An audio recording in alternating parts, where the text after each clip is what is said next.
Now, limestone has a very different look to it. It has different colors to it, but it has kind of a different like texture and feel altogether.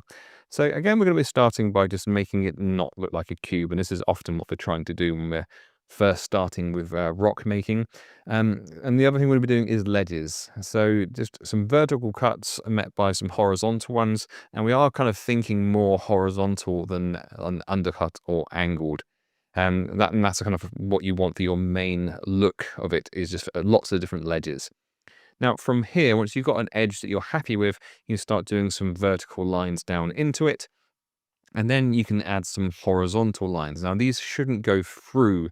I like to think of you're either making an H or a T at any given moment. So you don't tend to have your lines going through each other, which is the exact opposite of what we had going on with the slate thing. Just making sure that you get this. You don't want it to look like a grid pattern, and you don't want it to be like a crisscross in any way. You do want to just have them meeting each other and kind of fracturing off, but almost exclusively at these kind of 90-degree angles, because that tends to be what happens with limestone. So it looks a little bit like that once you've kind of done that kind of first stage of detail.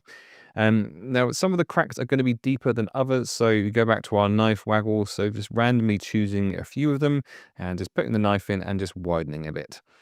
Once you've done that, you can go back to this H and T idea, but doing it kind of within those blocks that you've already created. You can leave some blocks like really big. You see huge blocks within limestone.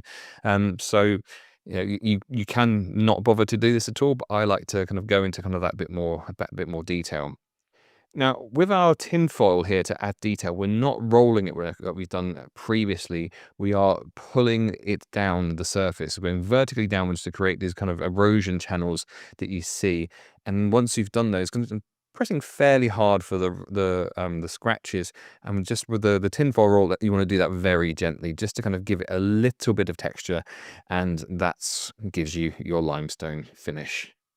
So this one starts with a dark brown base coat like that.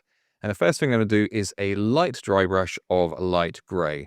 So there's lots of details to pick out here, using a nice big brush, not trying to get into the recesses in any way, just really kind of trying to pick out the highlight parts of the rock, and then from there going into a light dry brush of a light grey brown. So I mixed a bit of brown into that light grey, and again just going down and across, so trying catching the top edges as well as all of the kind of the vertical ridges I put in when I did the carving, and that's what it looks like at that stage.